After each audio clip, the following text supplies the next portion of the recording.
Hey there, wonderful people. Thank you, as always, for sharing your time with me. I truly appreciate those of you who come to support this channel and to support those who are striving to overcome narcissistic abuse. I want to talk today about the super empath and their relationship with the covert narcissist. So, we all know that the super empath is an empath who is highly aware and highly capable of shutting the narcissist down. And we also know that the covert narcissist is a lot of times super aware as well, and wanting to shut the super empath down. The narcissist wants to destroy everyone and everything in his or her path. But there is something about the super empath that is so intoxicating for the narcissist that he or she cannot rest until they figure out why they cannot get this person out of their mind. They cannot just discard them like they would anyone else, why they feel so obsessed with this person.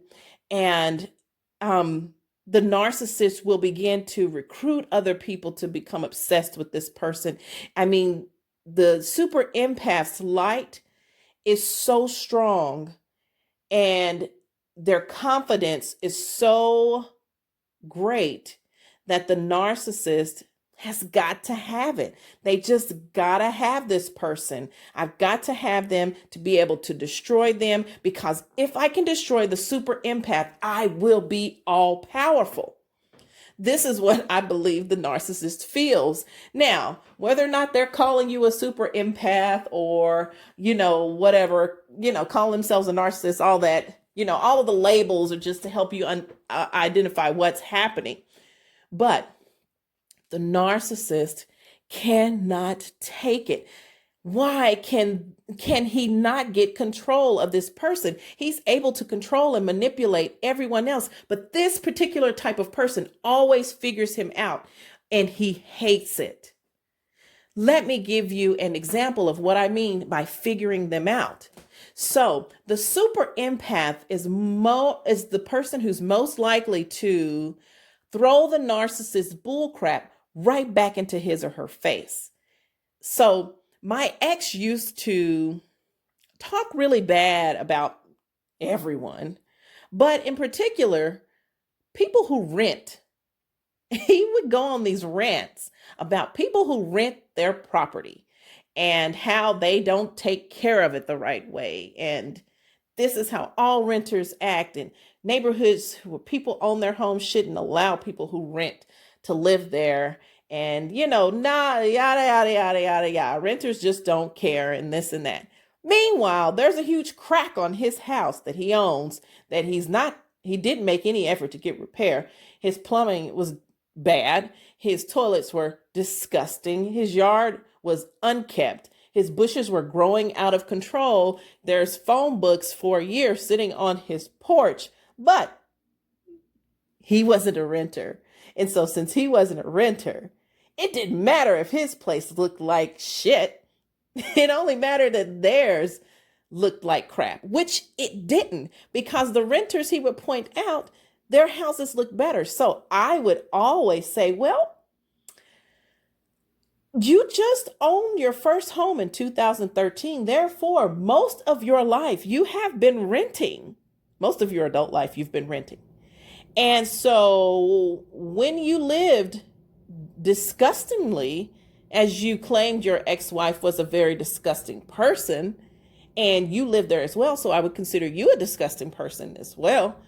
You were a renter, not taking care of someone else's property. So didn't that make you the same kind of person you're accusing these people of being? And I'm looking at these people's yards and houses, and they're keeping up just fine. So I wasn't really confused what the heck he was talking about.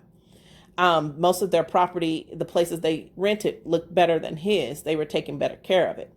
But anyway, he would get so upset, like, you're always saying something like you think I'm better than other people, and I don't know why you're always talking and saying things and coming at me like that and this and this and that. And I'm like, well, you're talking about people you don't even know when you're not even taking care of your own business. That's the only point I'm trying to make here, bud. So that would make him really, really angry. Oh, and especially if he talked about his ex-wife, and I would throw out how it takes two to tango. You're always dogging her out, calling her out of her name and doing this and that. But what about you? Like, let's talk about what you were doing. And because I can't stand, super empaths have this drive for justice. And when when you push that certain button, we're just going to throw it right back at you. And the narcissist cannot stand this. Why can he get over on everyone else and make everyone else feel just as disgusted with renters or just as disgusted with his ex-wife as he does, but he can't get the super empath to change?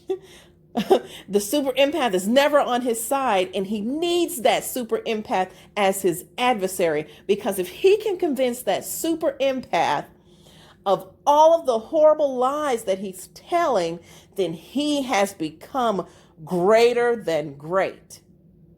But the super empath never falls for it. They may be caught off guard for a moment, but the super empath starts to sniff out the bull and starts to load it up and throw it back, and constantly throwing the bull crap back into the bully's face. The super empath is the person who's most likely to stand up to someone who's bullying someone else and say, hey, look, you got to stop. This can't continue to happen. Look at yourself. What are you doing? What are you looking like? The super empath is most likely to stand up and do that. And the narcissist hates it. Absolutely hates the super empath for that. And the super empath and the narcissist relationship is one that cannot last long, because the super empath is so aware of what's going on, eventually catches on to all of the bull and just can't deal with it. It makes no sense. It will be considered insanity to continue that relationship. So the super empath just leaves before things get out of control. But the narcissist, being who the narcissist is, sometimes is able to push the buttons of the super empath, and therefore causing this person to go into what's called supernova mode, which means that they're about to turn around and put their fangs into the narcissist, and they're not going to let go until they draw blood. And so this is something that the narcissist brings on themselves, and they can't pin this person down. They can't stop the unmasking from happening, the exposure from happening, and the narcissist is losing his or her damn mind.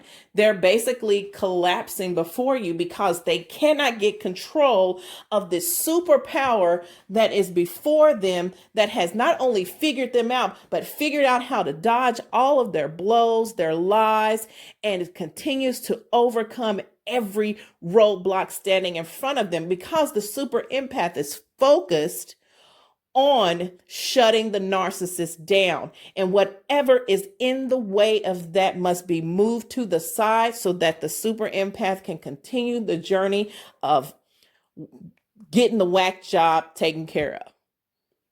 So, super empath and the narcissist. These are two really superpowers together, one for evil and one for good. And the narcissist can't stand it. The narcissist the narcissist will pull out all the stops. They will purposely pick out a new supply who is toxic enough to be on their side so that they can go after this person, because they know that going alone is not going to help them. And more than likely, bringing another person along is just going to get the fangs dug into them even deeper. But they're willing to take a chance, whatever they can do. And they continue to fail against the super empath over and over and over again. They never win. In the situation with the super empath and the narcissist will always take the L.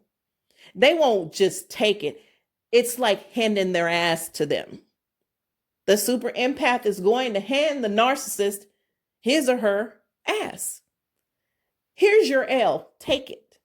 Because if you don't, I'm just going to keep going until I feel like justice has been served for those whom you have destroyed in your path.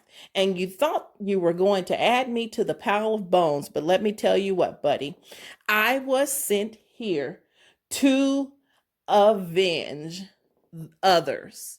And the super empath is the super rescuer when it comes to people who are in need, who are down and out, those who are unwilling to use their voice to speak up. The super empath is usually the person who's going to stand up and fight for what is right. So while everyone is going left because it's what's comfortable, the super empath is taking a right. And the narcissist can see this person's greatness a mile away. And they want it. The confidence, they've got to have it. They're reading this person. They're reading the super empath. I mean, like a book, studying them, trying to mimic all of their behaviors. Because if they can be like the super empath, the magnetism that will exude from that narc will be powerful. And people will be drawn to the narc who's mirroring the super empath, as the narc sucking all of these people dry, victim after victim after victim. I mean, just a running tab of supply. So the super empath figures out that the narcissist is feeding on him or her, and they will not stand for it. When the super empath feels betrayed, he or she goes into supernova mode, and they are going to make sure the narcissist pays for everything, even if that means calling on the help of other great energy. The super empath will not rest until the narcissist pays. This takes a lot out of that person. It takes a lot out of a person who is a super rescuer, someone who has always looked out for the underdog. That is who the super empath is. And the narcissist knows that the super empath was sent to protect others. The super empath is a tool or a ball of energy sent to protect the other light. The narcissist knows that the super empath is stronger, wiser, and far more capable of shutting them down more than anyone or anything else. So, the narcissist is very obsessed with the super empath. I mean, obsessed. And like I said, it can become a whole operation of people. The narcissist recruits as many people as possible to become obsessed with this person. And everyone is looking and watching and waiting and reporting to the narcissist. I mean, it's like an army of people for one person. One person. And guess what? They still fail. All right. So that's my take on how the dynamics work between the super empath and the narcissist. The narcissist is never going to win. They're never going to win against the super empath, period. Never. Enough is enough, says the super empath. So let me know what your take is on that. What has your experience been like? What have you witnessed?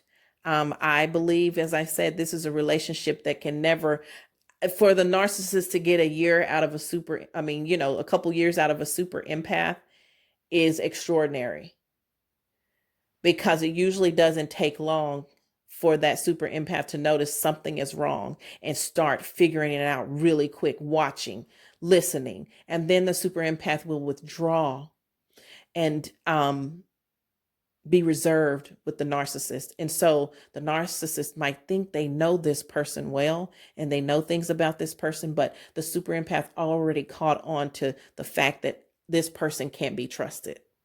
I can't put my finger on it yet, exactly what's wrong, but I might as well go ahead and start reserving my, protecting myself and setting up a few boundaries, because this person here, they're going to make me hurt them. So again, let me know what you think.